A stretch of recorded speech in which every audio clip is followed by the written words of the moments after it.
মুহূর্তেই নয়নার মাঝেও নিঝুমের মুখটা ভেসে উঠল অয়নের চোখে। অয়ন বিড়বিড় করে বলে উঠল, নিঝুম। অয়ন কবুল বলছিল না, তাই চারদিকে সবাই একদম চুপ হয়েছিল। তাই অয়নের মুখে নিঝুম শব্দটা শুনতে একদমই অসুবিধা হলো না নয়নার। টল বলে চোখে তাকিয়ে নয়না হাত ছেড়ে দিল অয়নের, ব্যথিত গলায় বলল, অয়ন, আমি নয়না। অয়নের যেন ঘোর কেটে গেল। নয়নার দিকে একবার তাকিয়ে উঠে দাঁড়ালো, বেশ আওয়াজ করেই বলল, আমাকে মাফ করে দিও নয়না। আমি জানি যা করেছি তার মাপ হয় না, তবে এখন বিয়েটা করলে তার থেকেও বড় অন্যায় করা হবে তোমার সাথে, আমার নিঝুমের সাথে। আবেগ আর ভালোবাসা বুঝতে অনেক দেরি করে ফেলেছি আমি। প্লিজ মাফ করে দিও আমাকে। আমি এই বিয়ে করতে পারবো না।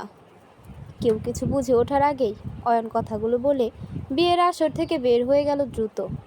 চারদিকে হইচই শুরু হয়ে গেল। নয়নার বাবা রেগে আগুন হয়ে গেছে অয়নের কথা শুনে। নয়নার দুবাহু ধরে দাঁড় করিয়ে রেগে বলল, নিঝুমকে, কার জন্য অয়ন তোকে এভাবে ফেলে চলে গেল? নয়না কাপা গলায় বলল, অয়নের স্ত্রী। বিকট আওয়াজে ঠাস করে একটা শব্দ হতেই চারদিকে মানুষের গুঞ্জন বন্ধ হয়ে গেল। নয়নার বাবা রাগে কাঁপতে কাঁপতে বলল, আমার মেয়ে হয়ে এমন জঘন্য কাজ করতে তোর একবার বুক কাঁপলো না? এক মেয়ে সংসার ভেঙে নিজের সংসার সাজাতে চেয়েছিলি তুই। আমার জীবনের সবচেয়ে বড় ভুল হয়েছে তোকে পড়াশোনা করার জন্য ওই পশ্চিমা বিশ্বে পাঠানো, যেখানে নিজের দেশের কালচার ভুলে একটা অমানুষ হয়ে ফিরে এসেছিস তুই। তার জন্যই নিজে মেয়ে হয়ে অন্য একটা মেয়ের সংসার ভাঙতে তোর বুক কাঁপেনি। নয়না মাথা নিচু করে কান্না করে যাচ্ছে। চারদিকে মানুষ নানা কথা বলছে। নয়নার বাবা এবার গম্ভীর গলায় বলল, তোর যা নাটক করেছিস, আমার মান সম্মান যতটা নষ্ট করার করেছিস, তবে এবার তোর শুরু করা নাটকের শেষ আমিই করব। নয়না ভেজা চোখে বাবার দিকে তাকিয়ে বলল, বাবা। নয়নার বাবা নিজের বন্ধুর দিকে তাকিয়ে বলল, জামাল, এবার আমার সম্মান তোর হাতে। এদিকে পাগলের মতো ড্রাইভ করে বাড়ি ফিরল অয়ন। আজ মেইন ডোর আগে থেকেই খোলা ছিল। নিঝুম চলে যাওয়ার পর সেটা আর কেউ বন্ধ করেনি। অয়ন সোজা চলে গেল নিঝুমের রুমে। নিঝুম, আমাকে মাফ করে দাও, আমি ভুল বুঝতে পেরেছি। জানি অনেক অন্যায় করেছি, প্লিজ মাফ করে দাও আমাকে। রুমের দিকে খেয়াল করতেই অয়নের আওয়াজ এমনি থেমে গেল। চারদিকে কেবল শূন্যতা বিরাজ করছে, কেবলই শূন্যতা। নিঝুমের ব্যবহৃত একটা জিনিসও নেই রুমে। রুমটা দেখে মনে হচ্ছে কেউ কখনো থাকেনি এখানে। অয়নের বুকের ভেতর মোচড় দিয়ে উঠল। এক মুহূর্ত না দাঁড়িয়ে চলে গেল মায়ের রুমে। অহনা তখনও সেই একইভাবে ইজি চেয়ারে বসে আছে। নিঝুম চলে গেছে প্রায় ঘন্টা 3 হবে। অহনা তখন থেকে ওভাবেই বসে আছে, চোখের পানি শুকিয়ে দাগ পড়ে গেছে গালে।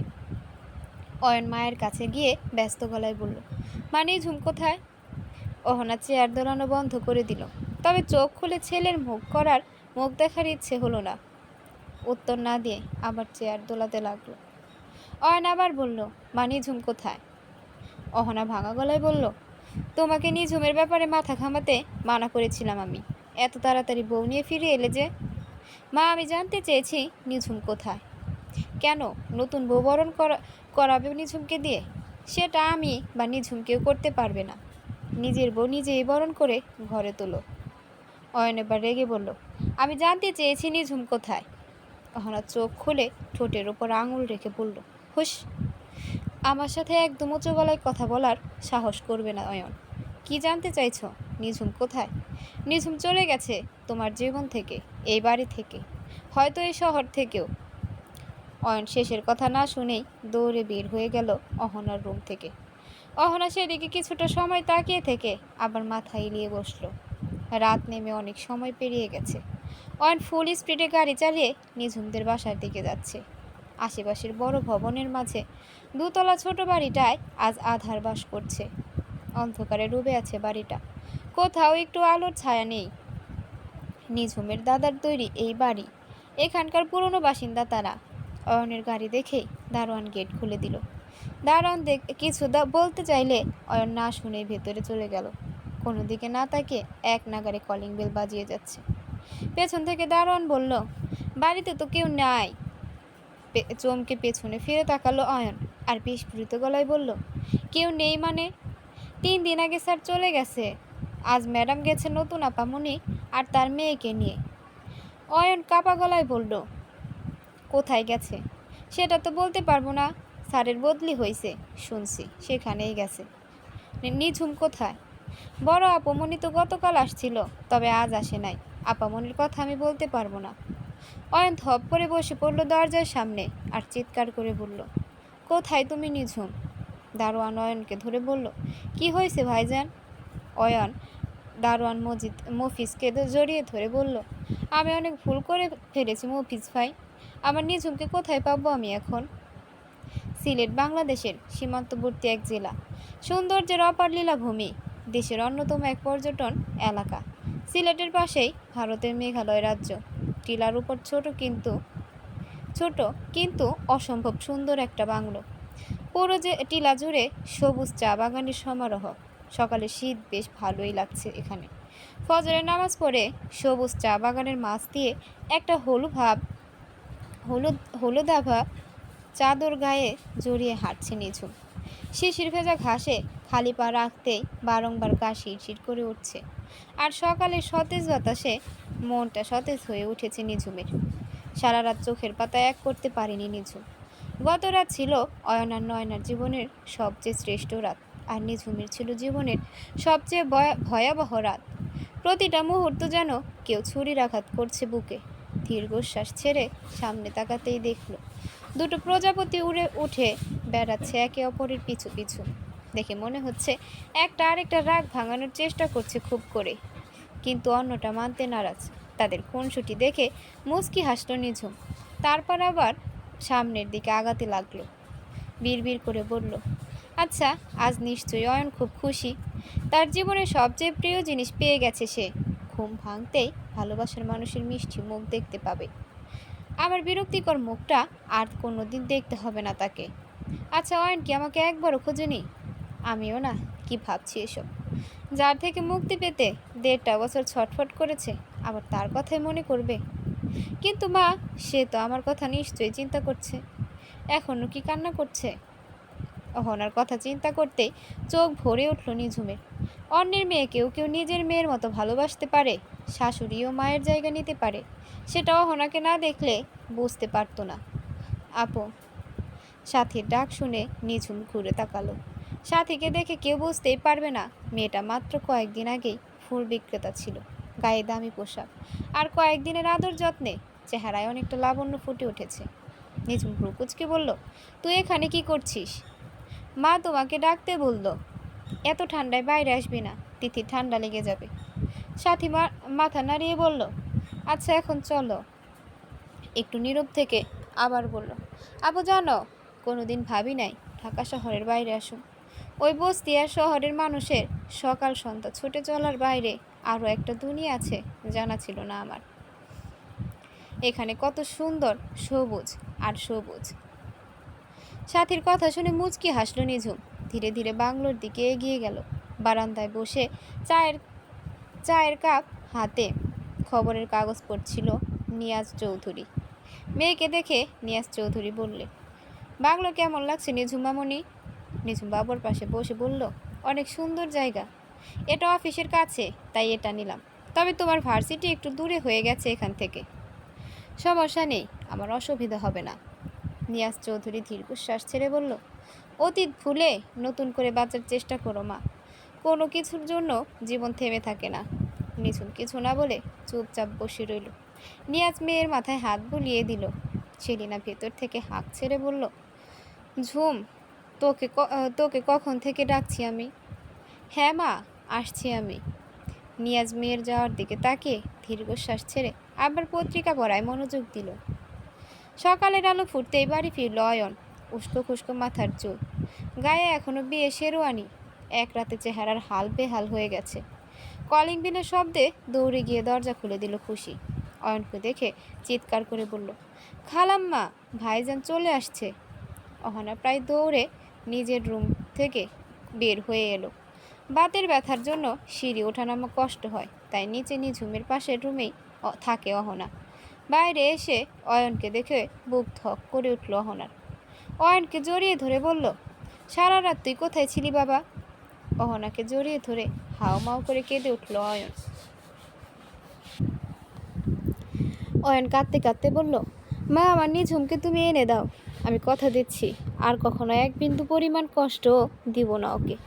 আমি জানি তোমাকে বলে গেছে ও কোথায় গেছে। অয়নের বিয়ে ভেঙে চলে আসার খবর তার বন্ধুরা সব বলে গেছে অহনার কাছে। অয়ন বের হয়ে যাওয়ার একটু পরই তারা এসেছিল। সারা রাত ছেলের পথ চেয়ে বসেছিল অহনা।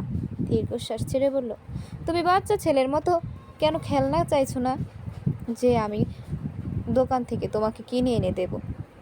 অয়ন অহনার কোলে মাথা রেখে কান্না করছিল।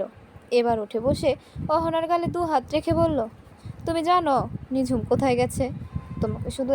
আমাকে শুধু একবার বলো ও কোথায় গেছে, আমি নিয়ে আসবো ওকে। কেন আনবি ওকে? মা, আমি নিঝুমকে খুব ভালোবাসি, সেটা বুঝতে অনেক বেশি দেরি হয়ে গেছে। অয়ন, সময়টা খেয়াল করেছো? গতকাল সকালে ঠিক এই সময়ে আমি তোমাকে বলেছিলাম তুমি খুঁজবে নিঝুমকে। 24 ঘন্টা পার হওয়ার আগে আমার কথা সত্যি প্রমাণিত হয়েছে।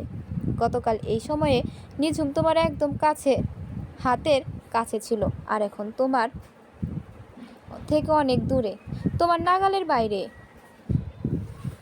মা প্লিজ, তুমি বলো নিঝুম কোথায়? আমি জানি না ওরা কোথায়।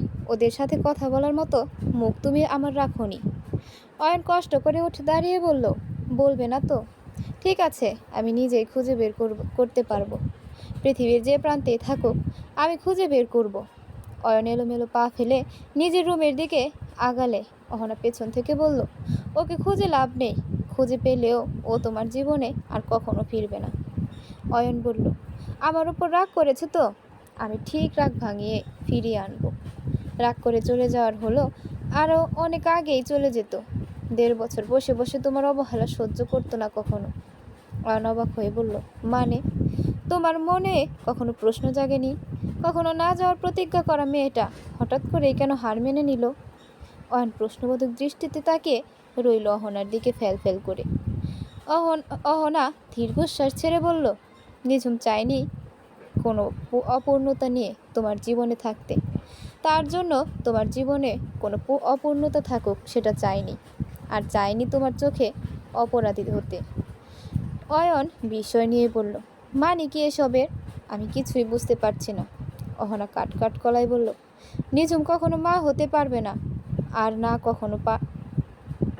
না কখনো পারবে তোমাকে বাবা ডাক শোনার স্বাদ দিতে। এলোমেলো পায়ে রুমে গেল অয়ন।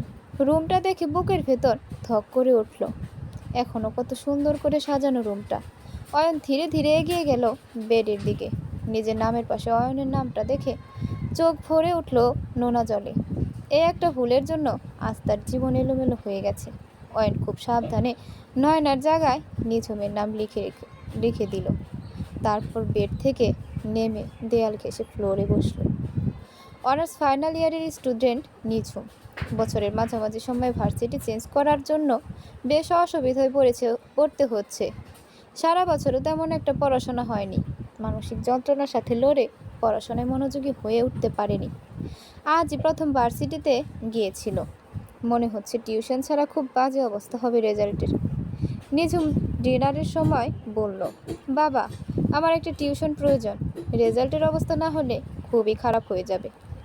নিয়াজ মুচকি হেসে বলল, ঠিক আছে, আমি দেখছি। সাথীর জন্য প্রয়োজন। দুজনকে যাতে সময় দিতে পারে এমন কাউকেই দেখো। নিয়াজ সাথীর দিকে তাকিয়ে বলল, তুমি কোন ক্লাস পর্যন্ত পড়াশোনা করেছিলে? সাথী মাথা নিচু করে বলল, 9-এ ওঠার পরই বিয়ে দিয়ে দিয়েছিল মা। আচ্ছা, তোমাকে ভর্তি করে দিব। ক্লাস করার প্রয়োজন নেই। বাড়িতে পড়ে এসএসসি পরীক্ষা দাও। কলেজে ভর্তি হয়ে গেলে ক্লাস করো। সাথী কৃতজ্ঞতার দৃষ্টিতে তাকালো নিয়াজ চৌধুরীর দিকে। সাথীর বাবা মারা গেছে। সাথী তখন অনেক ছোট। মা মানুষের বাড়ি কাজ করে তাও এতটুকু পড়াতে পেরেছিল। বাবার ভালোবাসা পাওয়া হয়নি সাথীর। নিয়াজ সাথীর মাথায় হাত রেখে বলল, আমার নিঝুম মাকে আমি খুব ভালোবাসি। সে যখন তোমাকে নিজের বোনের জায়গা দিয়েছে, আমরা তাহলে কিভাবে মুখ ফিরিয়ে নেব? সাথীর কোল থেকে হঠাৎ কেঁদে উঠল তিথি। নিয়াজ তিথির মাথায় হাত রেখে বলল, নানু ভাই, তুমি কবে যাবে স্কুলে? তিথি কান্না থামিয়ে ফ্যাল ফ্যাল করে তাকালো নিয়াজের দিকে। তা দেখে সবাই হেসে উঠল। তিথির দিকে তাকিয়ে মলিন হাসল নিঝুম। সেটা সবার চোখে না পড়লেও সাথীর চোখে ঠিক পড়ল। সাথী এখন নিঝুমের সম্পর্কে সবই জানে। নিজের মেয়ের দিকে তাকিয়ে সাথী দীর্ঘশ্বাস ছাড়ল। সাথীর কাছে এখন মনে হয় তার থেকে বেশি অসহায় নিঝুম। খাওয়া শেষে যে যার রুমে চলে গেল। নিঝুম একটা চাদর জড়িয়ে বেলকনিতে গিয়ে বসলো। কুয়াশা দখল করে নিয়েছে চারপাশটা। বেলকনির বাইরে সাদা কুয়াশা ছাড়া কিছুই দেখা যাচ্ছে না। কুয়াশা বরাবরই ভালো লাগে নিঝুমের, তাই উপভোগ করতে লাগলো সময়টা। স্মৃতির পাতায় উজ্জ্বল হয়ে উঠল আবছা কুয়াশা, অয়নের সাথে কাটানো মধুর স্মৃতি। অয়নদের বাড়ির পেছনে একটা জলপাই গাছ আছে। ফজরের নামাজ পড়ে কুয়াশা ঘেরা সকালে জলপাই কুড়াতে খুব ভালো লাগতো নিঝুমের। একদিন মনে হলো অয়নকে নিয়ে যাওয়া যাক। যেমন ভাবা তেমন কাজ। ডিসেম্বরের মাঝামাঝি কনকনে শীত তখন। ফজরের নামাজ পড়ে ট্রেডমিলে দৌড়াচ্ছিল অয়ন। নিঝুম নিজ শব্দে তার পেছনে গিয়ে দাঁড়ালো। মিনমিনে গলায় বলল, শুনুন না। হঠাৎ করে কথা বলায় অয়ন একটু চমকে উঠল। পা পিছলে যেতে নিলে নিজেকে সামলে নেয়। রাগী গলায় বলল, এখনই তো পড়ছিলাম তোমার জন্য। যাহ বাবা, আমি আবার কি করলাম? এভাবে ভূতের মতো পেছনে এসে দাঁড়িয়ে আছো কেন? কোথায় ভূতের মতো দাঁড়ালাম? আচ্ছা বাদ দিন, একটা কথা বলার ছিল। কান খোলা আছে, না চাইলেও শুনতে পাবো। নিঝুম মুখ ভেঙচি কাটলো অয়নের কথা শুনে। কারণ অয়ন সবসময় এভাবে তেরা তেরা কথা বলে তার সাথে। ভেঙচি কাটা বন্ধ করে যেটা বলতে এসেছিলে সেটা বলো। নিঝুম চমকে উঠল অয়নের কথা শুনে। সে বুঝলো কিভাবে নিঝুম ভেঙচি কেটেছে। জিজ্ঞেস করতে যাবে তার আগে মনে পড়ে গেল সামনের কাচের দেওয়া। তাই ওইসব চিন্তা বাদ দিয়ে বলল, বাড়ির পেছনে জলপাই গাছ আছে না, সেটাই অনেক জলপাই হয়েছে। অয়ন ট্রেডমিল থেকে নেমে ভ্রুকুচকে বলল, তো? নিঝুম উৎফুল্ল হয়ে বলল, সকালে অনেক জলপাই গাছের তলায় পড়ে থাকে। অয়ন আগের ভঙ্গিতে বলল, তো? নিঝুম চোখ বন্ধ করে একটা ঢোক গিলে বলল, লবণ মরিচ দিয়ে জলপাই কামড়ে খেতে যা ভালো লাগে না। চলুন না, কুড়িয়ে নিয়ে আসি। অয়ন নাক ছিটকে বলল, তুমি জলপাই কুড়িয়ে খাবে? দারোয়ানকে বললে এমনি পেরে দেবে, আর তাছাড়া বাজারে কত কিনতে পাওয়া যায়। নিঝুম মুখ ফুলিয়ে বলল, কুড়িয়ে খাওয়ার মজাই আলাদা। অয়ন ব্রুকুচকে তাকিয়ে আছে নিঝুমের দিকে। নিঝুম তা দেখে ভয়ে ঢোক গিলল। এই নিয়ে কতদিন কুড়িয়ে এনে খেয়েছ? নিঝুম আমতা করে বলল, যেদিন থেকে গাছে জলপাই দেখেছি। অয়ন বিস্ময়ে চোখ বড় করে ফেলল। নিঝুম ভয় সাইডে রেখে অয়নের হাত ধরে টেনে নিয়ে বলল, চলুন তো। অয়ন কিছু বলার সুযোগ পেল না। বাড়ির বাইরে পা রাখতেই বাইরের ঠান্ডা বাতাস এসে গায়ে লাগলো। অয়ন শুধু কালো রঙের একটা সেন্টু গেঞ্জি পরে আছে। নিঝুম হঠাৎ বলে উঠল, আপনি দাঁড়ান, আপনার জন্য একটা চাদর নিয়ে আসি। বাইরে প্রচণ্ড ঠান্ডা পড়েছে। অয়ন গম্ভীর গলায় বলল, লাগবে না। নিঝুম মনে মনে বলল, লাগবে না তো? আজ ঠান্ডায় মজা বুঝবে বাছাধন। মুখে বলল, চলুন। কুয়াশার তেমন কিছুই দেখা যাচ্ছে না। অয়ন ট্রাউজারের পকেটে হাত ঢুকিয়ে নিঝুমের সাথে যেতে লাগলো। মূলত অয়ন দেখতে চায় নিঝুম কি করে বেড়ায়, তাই নিঝুম জোর করায় সে বাধা দেয়নি। গাছের নিচে এসে নিঝুম জলপাই খুঁজতে লাগলো। বাড়ির বাউন্ডারি ঘেঁষে জলপাই গাছটা। গাছের নিচে সবুজ ঘাস। অয়ন গাছের দিকে তাকিয়ে দেখলো গাছ ভর্তি বড় বড় জলপাই। এই গাছ নিয়ে তার কোনো ধারণাই ছিল না, অথচ নিঝুম ঠিক খোঁজ বের করে রেখেছে। নিঝুম চেঁচিয়ে বলে উঠল, পেয়েছি। নিঝুমের হাতে একটা জলপাই দেখতে পেল অয়ন। নিঝুমের কাণ্ড দেখে আড়ালে হাসলো। নিঝুমের অনেক আচরণই বাচ্চাদের মতো। কথায় আছে, এক বাবার এক মেয়ে একটু বেশি আহ্লাদি হয়। নিঝুম তার জলজ্যান্ত প্রমাণ। অয়ন নিজের হাতে হাত ঘষে বলল, ঠান্ডা লাগছে। পেয়েছো তো, এবার চলো। নিঝুম বলল, কেবল তো একটা পেয়েছি। আপনাকে আগেই বলেছিলাম একটা চাদর নিয়ে আসি। শুনলেন না? আপনি চাইলে আমার সাথে চাদর শেয়ার করতে পারেন। নিঝুমের কথা শুনে অয়ন ভ্রুকুচকে তাকালো। তা দেখে নিঝুম ঘাসের উপর আবার জলপাই খুঁজতে লাগলো। অয়ন দেখতে লাগলো নিঝুমকে। বিড়বিড় করে বলল, পাগলি একটা। ধীরে ধীরে অয়নের শীত বাড়তে লাগলো। একটু পর নিঝুম এসে পাশে দাঁড়ালো। বলল, হয়ে গেছে, চলুন। কয়টা পেয়েছো দেখি? নিঝুম নিজের হাতের মুঠো খুলে দেখালো অয়নকে। 8-10টা বড় বড় জলপাই দু হাতের মুঠোয়। জলপাইয়ের সাথে ঘাসের ময়লা লেগে আছে। তা দেখে অয়ন নাক কুঁচকে বলল, নোংরা মেয়ে একটা। নিঝুম নাক ফুলিয়ে বলল, আমি আমি কি না ধুয়ে ধুয়ে না ধুয়ে খেয়ে নিব নাকি? অয়ন এগিয়ে গেলে নিঝুম বলল, একটা জিনিস দেখবেন? পেছন ফিরে তাকিয়ে অয়ন বলল, কি দেখব? জুতো খুলেন। অয়ন ভ্রু কুঁচকে বলল, জুতো খুলতে যাব কেন? আগে খুলুন, তারপর বলছি। অয়ন জুতো খুলে ঘাসে পা রাখতেই গা শিরশির করে উঠল। নিঝুম মুচকি হেসে বলল, কেমন লাগলো? এর আগে কখনো এমন অভিজ্ঞতা হয়নি অয়নের, তাই অদ্ভুত ভালো লাগা কাজ করলো মনে। এবার হাঁটুন, দেখবেন কেমন ভালো লাগে। অয়ন ধীরে ধীরে হাঁটতে লাগলো। প্রত্যেকটা কদমে গা শিরশির করে উঠছে। নিঝুম জলপাইগুলো এক হাতে নিয়ে অয়নের কাছে গিয়ে নিজের গায়ের অর্ধেক চাদর অয়নের গায়ে দিল। অয়ন ফিরে তাকালো, তবে কিছু বলল না। মাঝে কিছুটা দূরত্ব রেখে পাশাপাশি হাঁটতে লাগলো। অয়নের অসম্ভব ভালো লাগা কাজ করছে মনে। অনেকটা সময় এভাবে হাঁটলো দুজনে। হঠাৎ অয়নের হাত টেনে জলপাইগুলো তার হাতে দিকে নিঝুম। অয়ন কিছু বলার আগেই বলল, আপনি এগুলো নিন, আমি জুতো জোড়া নিয়ে আসছি। অয়নের উত্তরের অপেক্ষা না করেই দৌড়ে জুতো আনতে চলে গেল নিঝুম। অয়ন মাঝে মাঝে অনেক বেশি অবাক হয় নিঝুমের কাছে। দুজনে ভেতরে গিয়ে ফ্রেশ হয়ে নিল। অন্য দিনের থেকে আজকে সকালে সুন্দর লাগছে অয়নের কাছে। কারণটা জানা নেই। শুক্রবার, তাই অফিস নেই। ব্রেকফাস্ট করে রুমে বসে কাজ করছিল ল্যাপটপে। নিঝুম রুমে এসে বলল, হা করুন তো। অয়ন কুঁচকে কেন বলার জন্য মুখ খুলতেই নিঝুম একটা জলপাই ঢুকিয়ে দিল অয়নের মুখে। নিঝুম জানে অয়ন একদমই টক খেতে পারে না। জলপাইয়ের কামড় লাগতেই মুখ কুঁচকে চোখ বন্ধ করে ফেলে অয়ন। তা দেখে হাসতে হাসতে লুটোপুটি খায় নিঝুম। পুরনো স্মৃতি মনে করে আনমনে হেসে উঠল নিঝুম, আর মুহূর্তে বাস্তবে ফিরে এলো। হাসি মিলিয়ে চোখের কোণে চিক চিক করে উঠল নিঝুমের। চোখ বন্ধ করলে আজও সব জীবন্ত মনে হয়। চোখ বন্ধ করলে মনে হয় ওই তো অয়ন ভ্রু কুঁচকে তাকিয়ে আছে তার দিকে। কিন্তু চোখ খুলতেই চারদিকে কেবলই শূন্যতা। দু হাতে মুখ ঢেকে কেঁদে উঠল নিঝুম। ভেজা গলায় বলল, কেন এমন হলো অয়ন? আপনি কেন একটু ভালোবাসতে পারলেন না আমাকে? কেন? অন্ধকার রুমে দেয়ালে হেলান দিয়ে ফ্লোরে বসে আছে অয়ন। কানে বারবার অহনার বলা কথা বাজছে, নিঝুম কখনো মা হতে পারবে না। কোথায়? তবুও তো একটু পরিবর্তন হয়নি মনের। মন বলছে কত মানুষই তো আছে যাদের সন্তান নেই।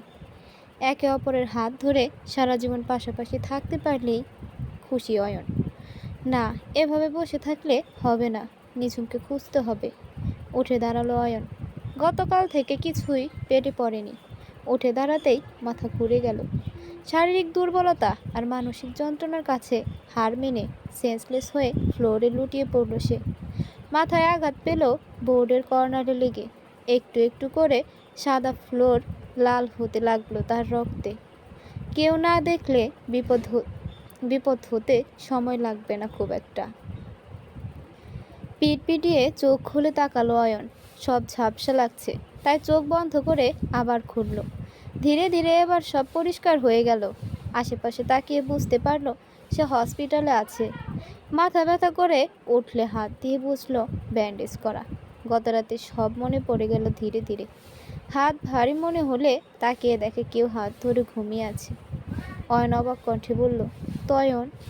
হালকা আওয়াজে ঘুম ভেঙে গেল তয়নের। অয়নকে তাকিয়ে থাকতে দেখে ব্যস্ত গলায় বলল, এখন কেমন লাগছে ভাইয়া? অয়ন আগের মতোই অবাক কণ্ঠে বলল, তুই এখানে? গত রাতে এসেছি, ভেবেছিলাম তোকে মাকে আর ভাবিকে সারপ্রাইজ দেব, কিন্তু এসে আমি নিজেই সারপ্রাইজড হয়ে গেলাম। মায়ের কাছে সব শুনে তোর রুমে গিয়ে দেখি সেন্সলেস হয়ে ফ্লোরে পড়ে আছিস। আশপাশটা রক্তে ভেসে যাচ্ছে। তাড়াতাড়ি হসপিটালে আনা হয়েছে বলে বড় বিপদের হাত থেকে বেঁচে গেছিস। অয়ন ছোট করে বলল, ও। তয়ন বলল, তুই এমন একটা ভুল কীভাবে করলি ভাইয়া? আবেগে অন্ধ হয়ে গিয়েছিলাম। তোকে আমি আগেই বলেছিলাম নয়নাকে তুই কখনো ভালোবাসিসনি। হ্যাঁ, নয়নার পার্সোনালিটি তোর ভালো লাগতো, ব্যাস এতটুকুই। মানুষ যাকে ভালোবাসে তাকে কখনো অন্যের পাশে সহ্য করতে পারে না। তার সেখানে নয় না সারাদিন ছেলে ফ্রেন্ডদের সাথে ঘুরে বেড়াতো, তোর কোনো হেলদোল ছিল না তা নিয়ে। অয়ন কিছু না বলে চুপ করে রইল। তয়ন বুঝতে পারলো অয়নের মনের অবস্থা, তাই কথা ঘুরিয়ে বলল, বাদ দে সেসব, এখন কেমন লাগছে সেটা বল।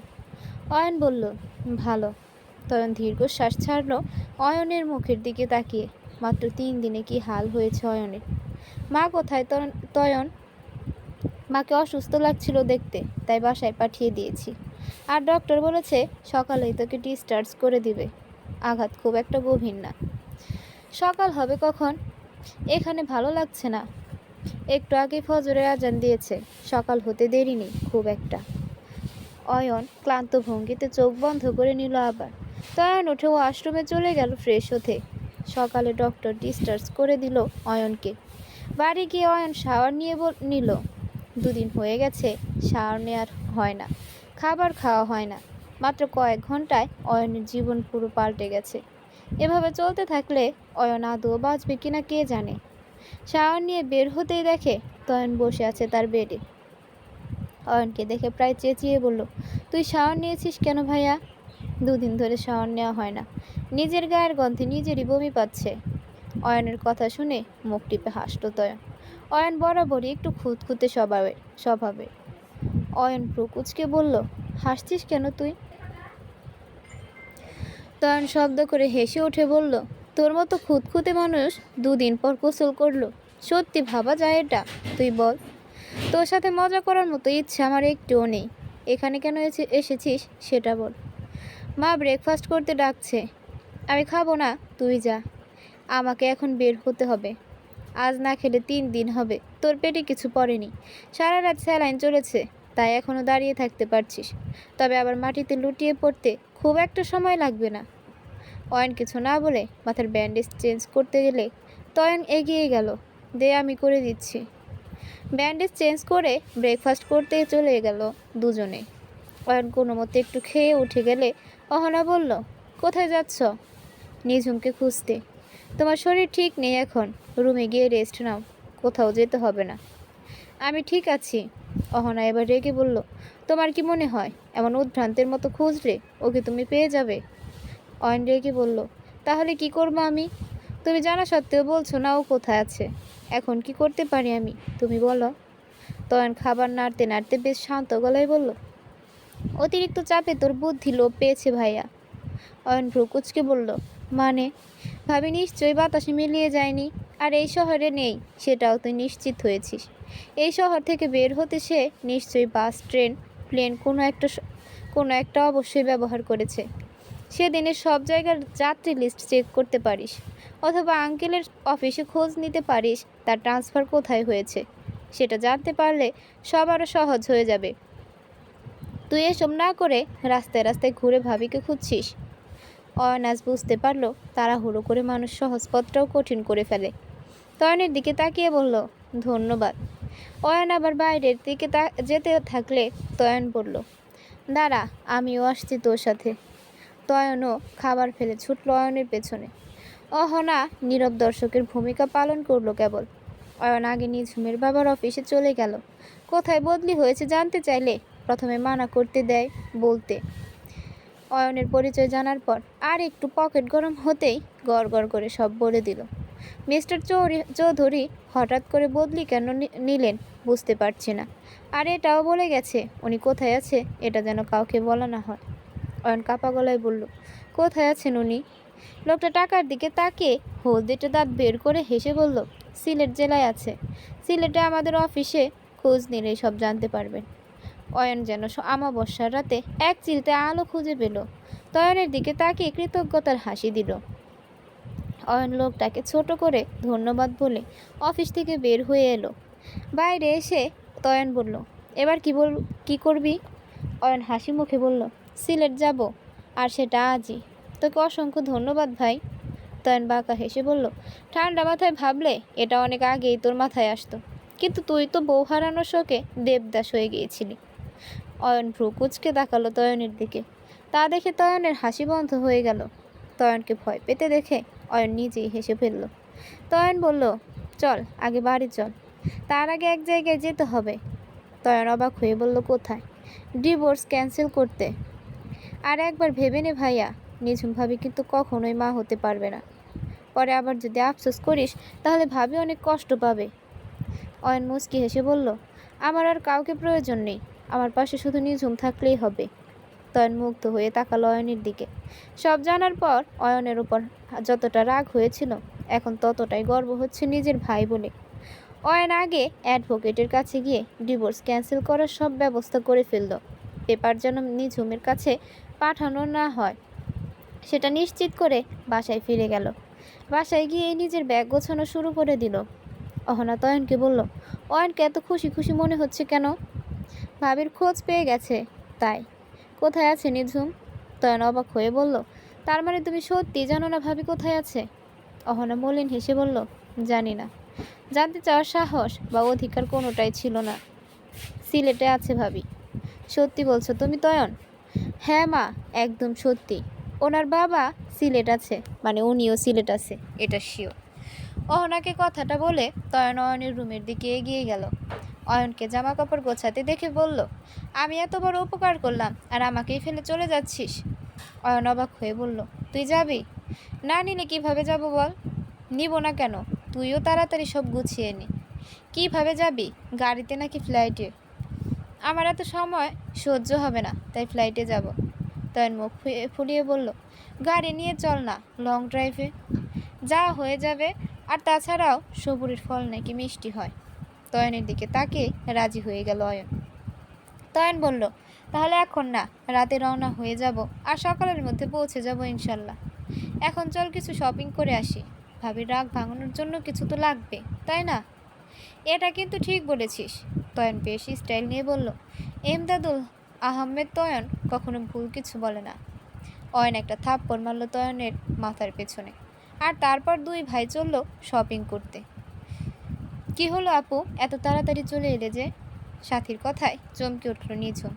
ভার্সিটি গিয়েছিল, কিন্তু একটা ক্লাস করে ফিরে এলো। গতরাতে অয়নকে নিয়ে একটা দুঃস্বপ্ন দেখেছে, সেটা নিয়ে দুশ্চিন্তায় আছে সকাল থেকে। বারবার ইচ্ছে করছে একটা কল দিয়ে অয়নের খোঁজ নিতে, কিন্তু কিছুতেই করে উঠতে পারছে না। যদি তার ফোন করা নিয়ে নয়না আর অয়নের মাঝে কোনো ঝামেলা হয় সেটা ভেবে। ভার্সিটিতে এমনিতেই সে নতুন, কাউকে চিনি না, তাই আরও বেশি বিরক্ত লাগছিল সব কিছু। কি হলো আপু, কিছু বলছো না যে? নিঝুম ক্লান্ত গলায় বলল, ভালো লাগছিল না, তাই চলে এলাম। মা কোথায়? মাকে দেখছি না যে। মায়ের মাথা ব্যথাটা করতেছে, তাই মেডিসিন খাইয়া ঘুমাইতেছে একটু আগে। নিঝুম ভ্রুকুচকে বলল, তোর এই জগা খিচুড়ির কথা ঠিক হবে কবে? সাথী বোকা হেসে বলল, চেষ্টা করছি তো। তিথি কোথায়? বেডে খেলনা দিয়ে বসিয়ে রেখেছি, রান্না করতে হবে তো তাই। নিঝুম বড় বড় চোখে তাকিয়ে বলল, তুই ওকে রুমে একা রেখে কিচেনে কাজ করছিলি? সাথী মুখ কাচুমুচু করে বলল, হ্যাঁ। নিঝুম রেগে বলল, তোর একটু জ্ঞান বুদ্ধি হবে কবে বলতো সাথী, যদি বেড থেকে নিচে পড়ে যায়? নিঝুম তাড়াতাড়ি সাথীর রুমে গিয়ে দেখে তিথি ভদ্র মেয়ের মতো পুতুল দিয়ে খেলছে। নিঝুম তাকে কোলে তুলে কপালে চুমু খেলো, বুকি জড়িয়ে নিল শক্ত করে। দরজায় দাঁড়িয়ে সাথী সবটা দেখে বিড়বিড় করে বলল, আমার থেকে তুমি হয়তো ভালো মা হতে পারবে। আমার যদি বেঁচে থাকার একটা সম্বল থাকতো তাহলে ওকে তুলে দিলাম তোমার হাতে। নিঝুম তিথিকে নিয়ে বেলকুনিতে চলে গেল, আর সাথী দীর্ঘশ্বাস ছেড়ে আবার কিচেনের দিকে গেল। তিথিকে কোলে নিয়ে নিঝুমের অস্থিরতা যেন অনেকটাই কমে গেল। আজকাল তিথিকে বুকে নিলে খালি বুকটা ভরা মনে হয়। মাঝে মাঝে ইচ্ছে করে সাথীর কাছে তিথিকে চেয়ে নিতে, কিন্তু সাহস হয়ে ওঠে না কখনো। ফজরে আজান হতেই সিলেট জেলায় প্রবেশ করলো অয়নদের গাড়ি। সারা রাত পাল্টাপাল্টি করে ড্রাইভ করেছে অয়ন আর তয়ন। অয়ন পাশের সিটে তাকিয়ে দেখলো তয়ন ঘুমিয়ে আছে। রাস্তার পাশে একটা মসজিদ দেখে গাড়ি পার্ক করলো অয়ন। দরজা খুলে বাইরে পা রাখতেই ঠান্ডা বাতাস সারা শরীরে শিহরণ বয়ে গেল। অয়ন চোখ বন্ধ করে লম্বা একটা শ্বাস নিল। বিড়বিড় করে বলল, আমি তোমার অনেক কাছে চলে এসেছি নিঝুম। আর মাত্র কিছুটা সময় পরই আমি দাঁড়াবো তোমার সামনে। তোমার সব অভিমান ভুলিয়ে নিজের মনের কাছে বন্দি করবো সারা জীবনের জন্য। অয়ন মুচকি হেসে এগিয়ে গেল মসজিদের দিকে। অজু করে জামাতের সাথে দাঁড়িয়ে গেল সালাত আদায় করতে। হাতে গোনা কয়েকজন মানুষ হয়েছিল জামাতে। সালাত শেষে সবাই চলে গেল ধীরে ধীরে। অয়ন তখনও মনোযোগ ধরে বসে আছে, শুকরিয়া আদায় করছে আল্লাহর কাছে এত তাড়াতাড়ি নিঝুমকে খুঁজে পাইয়ে দেওয়ার জন্য। নিজের করা অন্যায়ের জন্য মাফ চাইলো মহান আল্লাহ তাআলার কাছে, সাথে এটাও চাইলো যাতে সে নিঝুমের রাগ ভাঙাতে পারে তাড়াতাড়ি। অয়ন মোনাজাত শেষ করে উঠে দাঁড়াতে দেখল মসজিদের মধ্যবয়স্ক ইমাম তাকিয়ে আছে তার দিকে। ইমাম সাহেব মুচকি এসে বলল, কিছু নিয়ে চিন্তায় আছো বাবা? জি ইমাম সাহেব, চিন্তা করো না, আল্লাহ চাইলে সবই ভালো হবে, সেই ভরসাতেই আছি, আল্লাহ যেন সব ভালো করেন। অয়ন মুচকি হেসে বের হয়ে গেল মসজিদ থেকে। গাড়িতে এসে দেখলো তয়ন নেই, তাই আশেপাশে তাকিয়ে খুঁজতে লাগলো। তয়ন পেছন থেকে অয়নের কাঁধে হাত রেখে বলল, কাউকে খুঁজছিস? অয়ন চোখ গরম করে তাকিয়ে বলল, তোকে ছাড়া আর কাকে খুঁজবো? কোথায় গিয়েছিলি তুই? তয়ন এক আঙুল উঁচু করে বলল, আরে ভাই, মানুষের প্রকৃতির ডাক আসতে পারে না? অয়ন ড্রাইভিং সিটের পাশের সিটে বসে বলল, ঠিক আছে, এবার ড্রাইভ কর। তয়নও কিছু না বলে ড্রাইভিং সিটে বসে গাড়ি স্টার্ট দিল। অয়নের দিকে তাকিয়ে বলল, এখন তাহলে আগে একটা হোটেলে রুম গিয়ে ফ্রেশ হওয়া যাক। অয়ন বলল, না, আমি আগে নিঝুমের কাছে যাব। আরে আমার বউ পাগল ভাই, বউয়ের জন্য এত ভালোবাসা আগে কোথায় ছিল? অয়ন ব্রুকুচকে বলল, মানে? এমনভাবে বলছিস যেন তুই ভাবিদের বাড়ির অ্যাড্রেস জানিস। জানি না তো কি হয়েছে, আঙ্কেলের অফিস থেকে জেনে নিলেই হলো। তোর শ্বশুর তোর জন্য ওই ভোরবেলা অফিস গিয়ে বসে আছে আর বলছে আমার একমাত্র মেয়ের জামাই আসবে, তার জন্য অপেক্ষা করি। অয়ন রাগী চোখে তাকালো তয়নের দিকে। তয়ন এবার বোকা হেসে বলল, আমার মিষ্টি ভাইয়া, সকাল 9 বা 10টার আগে কোনো অফিস খুলবে না, আর এখন কেবল বাজে 6টা। আগে কোথাও ফ্রেশ হয়ে ব্রেকফাস্ট করে তারপর বের হওয়া যাবে। অয়ন গম্ভীর গলায় বলল, ওকে চল। নিঝুমদের বাংলোর সামনে রাস্তায় গাড়ি পার্ক করে গাড়িতে বসে আছে অয়ন আর তয়ন। প্রায় আধ ঘন্টা হলো এভাবেই আছে। তয়ন রেগে বলল, আর কত সময় এখানে এই গাড়ির ভেতর বসে থাকবো? আসার জন্য পাগল হয়ে যাচ্ছিলি, আর এখন সামনে যেতে ভয় পাচ্ছিস? অয়ন অসহায় গলায় বলল, কিভাবে দাঁড়াবো ওর সামনে? তাহলে চল ফিরে যাই, নিঝুমকে ছাড়া আমি কোথাও যাব না। তয়ন বিরক্ত হয়ে বলল, উফ, মহাজালা তো, সকাল থেকে কত কত খোঁজে ঠিকানা জোগাড় করলাম, আর এখন যেতে পারছে না। থাক তুই গাড়িতে বসে, আমি গেলাম। তয়ন গাড়ি থেকে বের হয়ে বাংলোর দিকে হাঁটা শুরু করলো। অয়ন পেছন থেকে ডেকে বলল, তুই কোথায় যাচ্ছিস? তয়ন পেছন ফিরে তাকিয়ে বলল, তোর শ্বশুর বাড়ি। তুই গাড়িতে বসে থাক, আমি আর পারছি না বসে থাকতে। যাস না তয়ন। অয়নের আর কোনো কথা না শুনে চলে গেল তয়ন। অয়ন ফোঁস করে নিঃশ্বাস ছেড়ে আবার গাড়ির ভেতর গিয়ে বসলো। দুপুরের রোদে আশেপাশের কুয়াশা কেটে গেছে পুরোপুরি। অয়ন গাড়িতে বসে আশপাশটা একবার দেখে সিটে হেলান দিয়ে চোখ বন্ধ করে নিল। তয়ন দুবার কলিং বেল বাজিয়ে দাঁড়িয়ে রইল। একটু পর দরজা খুলে দিল সাথী। তয়ন আশেপাশে তাকিয়ে দেখছিল। সাথী ব্রুকুচকে বলল, কাকে চাই? তয়ন সামনে ফিরে তাকিয়ে সাথীকে দেখে চোখের সানগ্লাস খুলে বলল, ফেললো। ওর না কোমরে গুজে খামার তো মুখে দাঁড়িয়ে আছে সাথী। সাদা গাল দুটো আগুনের তাপে রক্তিম বর্ণ ধারণ করেছে। তয়ন কিছু সময়ের জন্য থমকে তাকিয়ে রইল সাথীর দিকে। ভেতর থেকে সেলিনা বলল, কে এসেছে সাথী? আমি চিনি না মা, আর কথাও বলছে না। তয়নের ঘোর কাটলো সেলিনার ডাকে। তয়ন বোঝার চেষ্টা করলো সাথীকে। তয়ন জানে নিঝুম তার বাবা মায়ের একমাত্র সন্তান, তাহলে এই মেয়েকে আর নিঝুমের মাকে কেন মা বলছে? সাথী এবার বিরক্ত হয়ে বলল, কথা বলছেন না কেন আপনি? তয়ন কিছু বলবে তার আগে তিথিকে কোলে নিয়ে বের হয়ে এলো সেলিনা। তিথির সাথে মজা করছিল সে নিজের বেডরুমে বসে।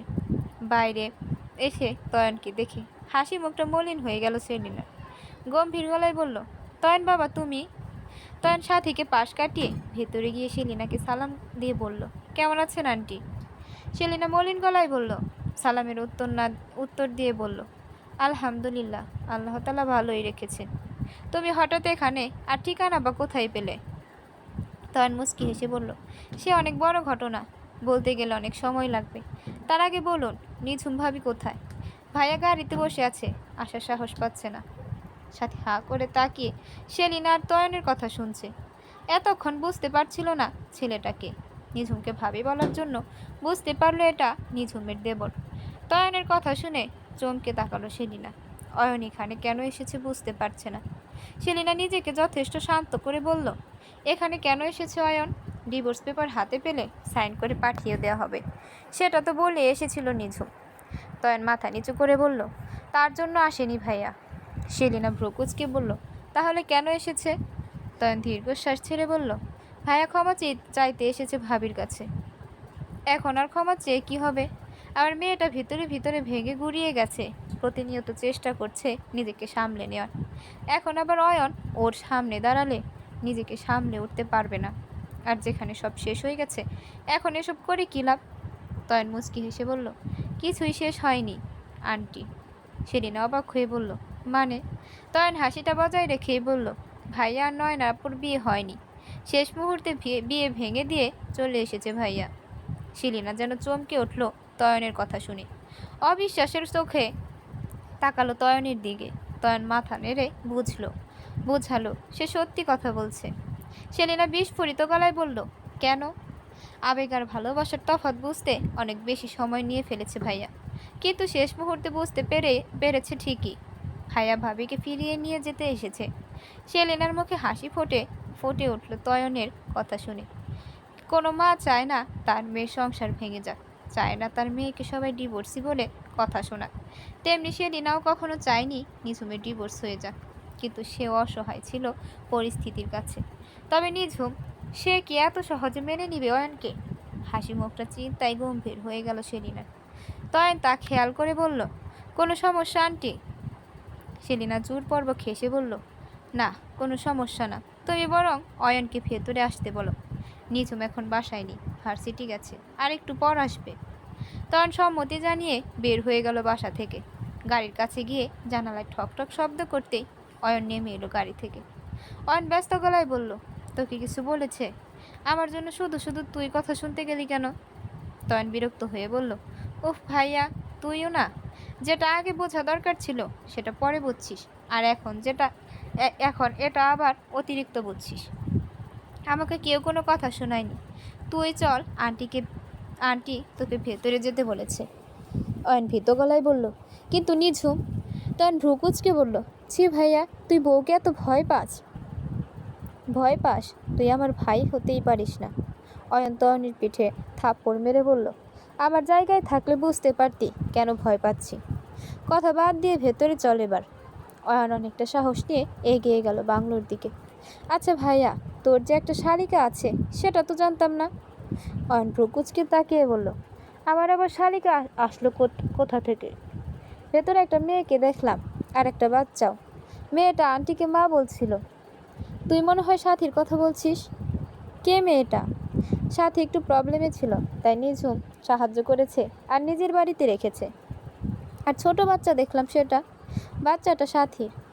তয়ন চিৎকার করে বলল, হোয়াট?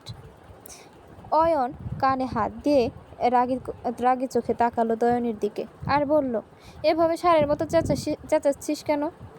সরি, বাট তুই এটা কি বলছিস? বাচ্চাটা ওই মেয়ের। নিঝুমের থেকে যতটা শুনেছিলাম তাই বললাম, আমি ওদের কাউকে দেখিনি। তয়ন আফসোসের স্বরে বলল, ভাইয়া, মেয়েটা নিজেই একটা বাচ্চা, আর তুই বলছিস বাচ্চাটা তার। অয়ন সন্দেহের চোখে তাকিয়ে বলল, মেয়েটাকে নিয়ে তুই এত মাথা কেন ঘামাচ্ছিস বলতো? তয়ন আমতা করে বলল, কই না তো। অয়ন কিছু সময় তয়নের দিকে তাকিয়ে সামনে চলে গেল। ভেতরে গিয়ে সেলিনার কাছে মাপ চেয়ে নিল অয়ন। সেলিনা মাফ করলো কিনা বোঝা গেল না। যতই হোক, চোখের সামনে একমাত্র মেয়েকে ঢুকরে কাঁদতে দেখেছে, কষ্ট পেতে দেখেছে। এত তাড়াতাড়ি কিভাবে সব ভুলে যাবে? সাথী শরবত করে এনে দুজনকে দিল। যদিও শীতের দিন, তবুও এখন দুপুর টাইম, তাই খেয়ে ভালো লাগবে। তয়ন অদ্ভুত দৃষ্টিতে তাকিয়ে রইল সাথীর দিকে। এই ছোট মেয়েটা নাকি এক বাচ্চার মা, সেটা বিশ্বাস হচ্ছে না তয়নের হঠাৎ মনে হলো সাথীর হাজবেন্ড কোথায়। এদিকে অয়ন গ্লাসটা মুখের কাছে নিতে কলিং বেল বেজে উঠল। সাথী বলল, নিঝুম আপু আয়সা পড়ছে মনে হয়। তয়ন ভ্রুকুচকে তাকালো সাথীর কথা শুনে। এতক্ষণ তো ঠিকভাবেই কথা বলছিল, আর নিঝুমের কথা শুনে অয়নের বুকের ভেতর ধক করে উঠল, হার্টবিট বেড়ে গেল কয়েক গুণ। এমন অনুভূতির মুখোমুখি আগে কখনো হয়নি অয়ন। গ্লাসটা টেবিলে রেখে বুকের বাঁ পাশে হাত রাখলো। নিজেই অবাক হয়ে গেল নিজের অনুভূতি দেখে।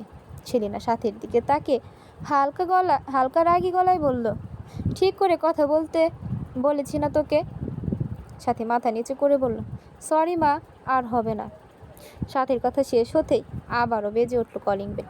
সেলিনা বলল, মনে থাকে যেন, এখন গিয়ে দরজা খুলে দে। সাথী মাথা নাড়িয়ে এগিয়ে গেলে অয়ন বলে উঠল, আমি খুলে দেই। সাথী দাঁড়িয়ে গেল আর সেলিনাও কিছু বলল না। অয়ন উঠে দাঁড়ালো সোফা ছেড়ে। দরজার দিকে যত আগাতে লাগলো তত হার্টবিট বাড়তে থাকলো। কাপা হাতে দরজা খুলে দেখতে পেল কাঙ্ক্ষিত সেই মুখ।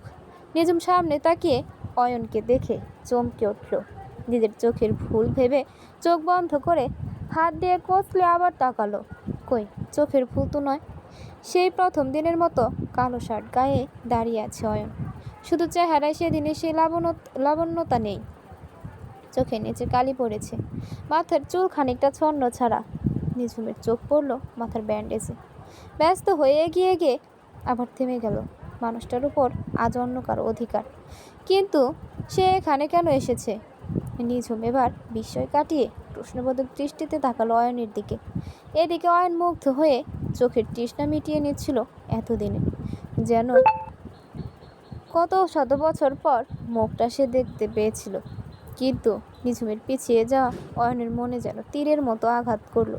রক্তক্ষরণ হতে লাগলো হাহাকার করা বুকের ভেতরটায়। নিঝুম অয়নের থেকে দৃষ্টি সরিয়ে এদিক ওদিক তাকিয়ে নিজেকে সামলে নিল। শুকনো ঢোক গিলে কাপা গলায় বলল, আপনি এখানে? অয়নের ঘোর কাটলো নিঝুমের কথায়, তবে মুখ দিয়ে কোনো শব্দ বের করার শক্তি পাচ্ছে না। ভেতর থেকে তয়ন পাশে এসে দাঁড়িয়ে বলল, আগে ভেতরে এসো ভাবি, তারপর সব কথা জানা যাবে।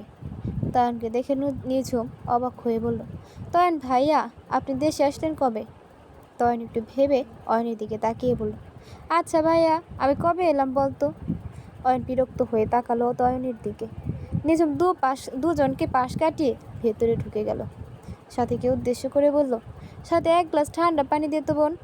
সাথী তাড়াতাড়ি পানির গ্লাস নিঝুমের দিকে এগিয়ে দিতে ঢক ঢক করে পানি গ্লাস ফাঁকা করে দিল। সাথী আরেক গ্লাস দেয়। গ্লাসটা দিল না দেখেই খেয়ে নিল নিঝুম। খালি গ্লাসটা ফেরত দিতে গিয়ে খেয়াল করলো এটা সাথী নয়। উপরে তাকালে অয়ন মুচকি হাসলো নিঝুমের দিকে তাকিয়ে। আরও খাবে? নিঝুম উঠে দাঁড়ালো আর শক্ত গলায় বলল, মা, তোমার বান্ধবীর ছেলেটা এসেছে, ভালো করে আদর আপ্যায়ন করে করে বিদায় করো। নিঝুম নিজের রুমের দিকে পা বাড়ালে অয়ন বলে উঠল, তোমার সাথে আমার কিছু কথা আছে নিঝুম। নিঝুম বলল, আপনার সাথে আমি আমার সব কথা শেষ করে তবে এসেছি। এখন আপনার সাথে আমার আমার না কোনো কথা আছে আর না কোনো সম্পর্ক একটা সুতো ছেঁড়া বাকি আছে, সেটাও খুব তাড়াতাড়ি ছিন্ন হতে চলেছে। অয়ন অসহায় গলায় বলল, তুমি আগে আমার কথাটা একবার শুনে নাও। নিঝুম আর কিছু না বলে নিজের রুমে চলে গেল। দরজা আটকে দিবে তার আগে একটা বলিষ্ঠ হাত তাকে বাধা দিল। তাকিয়ে দেখলো অয়ন শক্ত করে ধরে রেখেছে দরজাটা। নিঝুম কঠিন গলায় বলল, দরজা ছাড়ুন মিস্টার ইমরান আহমেদ অয়ন। এটা আপনার বাড়ি নয় যে এখানে আপনি অভদ্রতা করবেন। অয়ন নিঝুমকে সরিয়ে ভেতরে ঢুকে দরজা বন্ধ করে দিয়ে বলল, বাড়িটা আমার না হলেও বউটা আমার। নিঝুম নাক কুচকে বলল, লজ্জা করছে না বাড়িতে নতুন বউ রেখে এসে এখানে এমন বেহায়াপনা করতে? কেন এসেছেন এখানে? আমি তো বলেই এসেছি। নিঝুম কথা শেষ করতে পারল না, তার আগেই অয়ন নিঝুমের মুখ চেপে ধরে বলল, হুশ, কোনো ডিভোর্স হবে না। আমার বউ নিঝুম ছিল আর নিঝুমই থাকবে। নিঝুম একটা ঝটকায় অয়নকে নিজের থেকে দূরে সরিয়ে বলল, একদমই স্পর্শ করবেন না আমাকে স্পর্শ করার অধিকার আপনার নেই।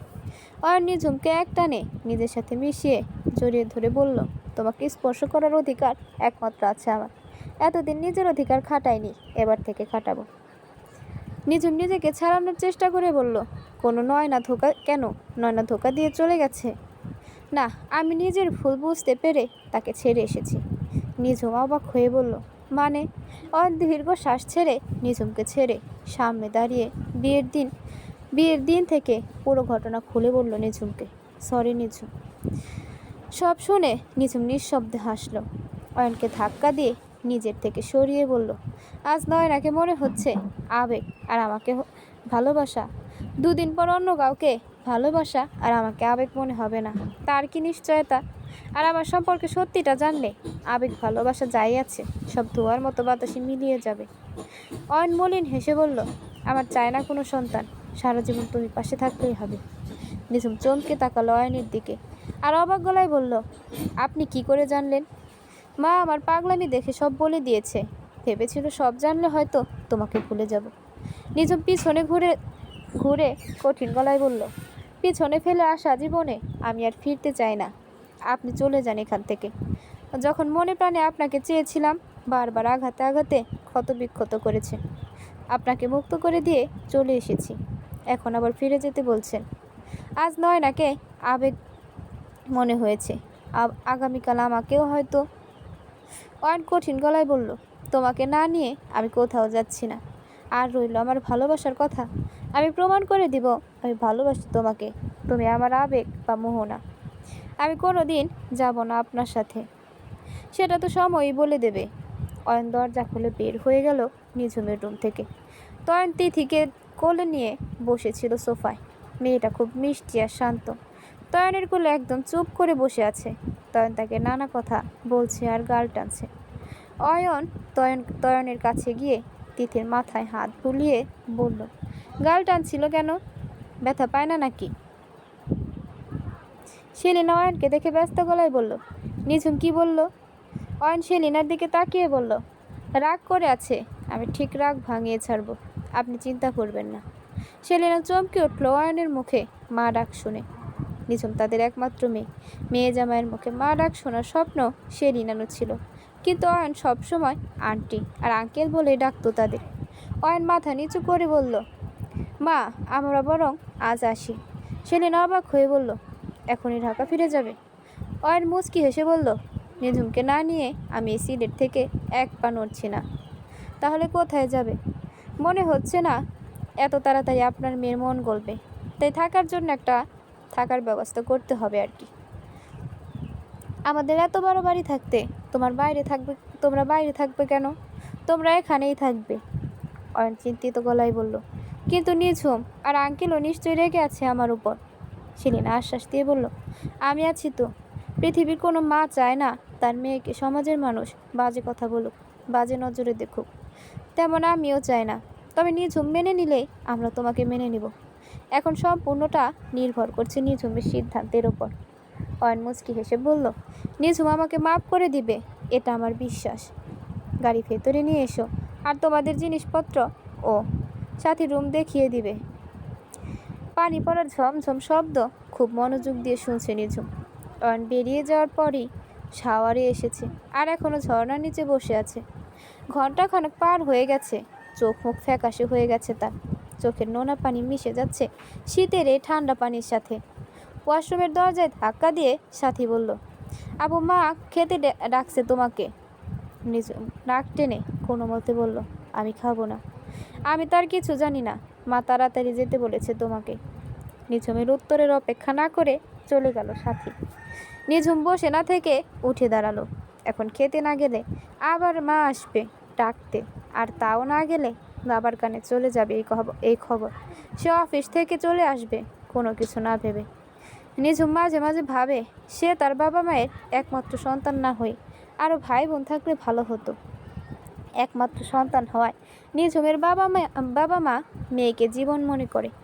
নিঝুম চেঞ্জ করে বের হতেই সেলিনা রুমে এলো। মেয়ের চেহারা দেখে বুক ধক করে উঠল তার। করুণ গলায় বলল, এতই যখন কষ্ট পাচ্ছিস তাহলে ফিরিয়ে দিয়েছিস কেন? নিঝুম মায়ের দিকে তাকিয়ে বলল, সব জানার পরও তুমি এসব বলছো? আচ্ছা তুই আমাকে বল, কেন ফিরে যাচ্ছিস না তুই? অয়নের করা অন্যায়ের জন্য নাকি নিজের অক্ষমতার জন্য? নিঝুম ধূপ করে বসে পড়ল ড্রেসিং টেবিলের সামনের টুলে আর ক্লান্ত গলায় বলল, আমি জানি না মা। সেলিনা দীর্ঘশ্বাস ছেড়ে বলল, ঠিক আছে সময় নেই, নিজেকে বোঝার চেষ্টা কর, কি চাস তুই? সাথী বলল, তুই নাকি খাবি না? খাবো, আসছি তুমি যাও। সেলিনা মেয়ের মাথায় হাত বুলিয়ে বের হয়ে গেল রুম থেকে। নিঝুম চুল মুছতে লাগলো ধীর গতিতে, আর চিন্তা করতে লাগলো কি করা উচিত তার। এত কিছু করার পর শুধু একবার সরি বললেই কি সব ঠিক হয়ে যায়? মনে যে আঘাতের দাগ রয়ে গেছে সেগুলো কি একবার চাইলে সব ভুলে যাওয়া সম্ভব? অয়নকে দেখলে চোখে ভাসে তার করা প্রত্যেকটা অপমান, অবহেলা। নিঝুম বিরক্ত হয়ে হাতে থাকা চুল মোছার টাওয়েল ছুঁড়ে ফেললো সোফায়, আর মাথায় ওড়না দিয়ে ডাইনিং টেবিলের দিকে এগিয়ে গেল। মাথার লম্বা ঘন চুল চুইয়ে পানি পড়ে ভিজে যাচ্ছে গায়ের জামা। চেয়ার টেনে বসে বলল, মা খাবার দাও। নিঝুম এসে বসতেই তার পাশে একটা চেয়ার টেনে কেউ বসে পড়ল। নিঝুম মনে করেছিল সাথী, কিন্তু পুরুষালী হাত দেখে মুখের দিকে তাকিয়ে চমকে উঠল। নিঝুম ভেবেছিল অয়ন চলে গেছে। নিঝুম প্রায় চিৎকার করে বলল, আপনি এখানে কেন? সেলিনা টেবিলে খাবার রাখতে রাখতে বলল, তুই না বললি মেহমান এসেছে ভালো করে আদর আপ্যায়ন করতে? নিঝুম শক্ত গলায় বলল, শেষে বিদায় করতেও বলেছিলাম, সেটা কি শুনতে পাওনি? সময় হলে সেটাও করব, আপাতত যেটা সময় সেটাই করি না হয়। সেলিনা কথাটা বলে আবার কিচেনে চলে গেল। নিঝুম রেগে টেবিল ছেড়ে উঠে যেতে নিলে অয়ন হাত ধরে টেনে ধরল, নিচু গলায় বলল, চুল থেকে পানি পড়ছে, ভালো করে মুছুনি কেন? ঠান্ডা লেগে যাবে তো। নিঝুম হাত ছাড়িয়ে নিয়ে বলল, ভালোবাসা একটু বেশি বেড়ে গেছে মনে হয়। এটা কিন্তু আমি তোমাকে নতুন করে বলছি না নিঝুম, আগেও এমন দেখলে একই কথা বলতাম, তবে আগে যেটা করতাম এখন সেটা করব। নিঝুম ভ্রুকুচকে বলল, মানে? কথার উত্তর না দিয়ে অয়ন নিঝুমের হাত ধরে নিঝুমের রুমের দিকে যেতে লাগলো। নিঝুম হাত ছাড়ানোর চেষ্টা করে বলল, আপনি কিন্তু এবার অতিরিক্ত বাড়াবাড়ি করছেন। এসব করে আপনি কি প্রমাণ করতে চাইছেন? কিছুই প্রমাণ করতে চাইছি না, নিজের অধিকার আগে ছেড়ে দিয়েছিলাম, এবার থেকে সব বুঝে নেব। অনেক ভুল করেছিলাম, এবার শুধরে নেব। অয়ন আর একটা শব্দও করল না। নিঝুমের রুমে গিয়ে ছুঁড়ে মারা টাওয়াল তুলে নিঝুমের চুল মুছে দিতে লাগলো। নিঝুম সরে আসতে চাইলে অয়ন এক হাতে জড়িয়ে ধরে আরেক হাতে চুল মুছতে লাগলো। অনেকটা সময় সাপের মতো মোড়ামুড়ি করে হঠাৎ থেমে গেল নিঝুম। অয়নের এতটা কাছে এসেছে আগে খেয়াল হয়নি। নিঝুম একদম শান্ত হয়ে অয়নের বুকে মাথা এলিয়ে দিল। শুনতে লাগলো বুকের ধকপক শব্দ। অয়ন মুচকি হেসে বলল, এভাবেই শান্ত বউ হয়ে থাকবে। নিঝুমের ঘোর কেটে গেল। নিঝুম শান্ত হয়ে যাওয়ায় অয়নের হাত একটু ঢিলে হয়ে গিয়েছিল। ঘোর কাটতেই অয়নকে ধাক্কা দিয়ে সরিয়ে দিল নিজের থেকে। কাপা গলায় বলল, দূরে থাকুন আমার থেকে।